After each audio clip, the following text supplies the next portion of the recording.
ជូនសែនអំពាវនាវដល់អ្នកភូមិកុហកឈប់ប្រើការជឿចាប់របស់សម្ដេចដើម្បីផលប្រយោជន៍ផ្ទាល់ខ្លួនសម្ដេចតេជោហ៊ុនសែនបានអំពាវនាវដល់អ្នកភូមិកុហកឈប់ប្រើប្រាស់ការជឿចាប់របស់សម្ដេចកាលពី50ឆ្នាំមុនដើម្បីផលប្រយោជន៍ផ្ទាល់ខ្លួនតទៅទៀតទៅនៅលើបណ្ដាញសង្គមទំនាក់ទំនងសង្គមផ្លូវការនាព្រឹកថ្ងៃទី13ខែមករាឆ្នាំ2026សម្ដេចតេជោបានសរសេរថាសូមបញ្ឈប់ប្រើប្រាស់ការជឿចាប់របស់សម្ដេចកាលពី50ឆ្នាំមុនមក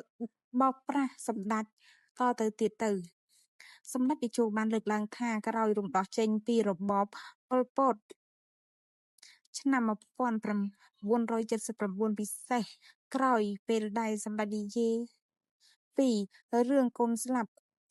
ដោយមានភាគនិទាននិងភាពយន្តរឿងកូនប្រុសក្រោមពន្លឺព្រះច័ន្ទពេញបូរមី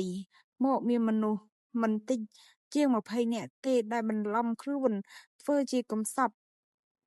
កូនប្រុសរបស់សម្ដេចដែលបានស្លាប់ទៅនោះមកចាប់ជាតិមនុស្សទាំងនោះខ្លះសរសេរសម្បត្តិបញ្ជូនមកសម្ដេចចុះតាមទស្សនាវដ្តី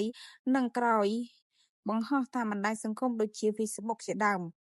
សម្ដេចតេជោបានបន្ថែមថាករណីចុងក្រោយហាក់ដូចជាធ្ងន់បន្តិចមានទាំងអត្ថបទមានទាំងសារឆ្លើយឆ្លងជាមួយនឹងមនុស្សដែលស្គាល់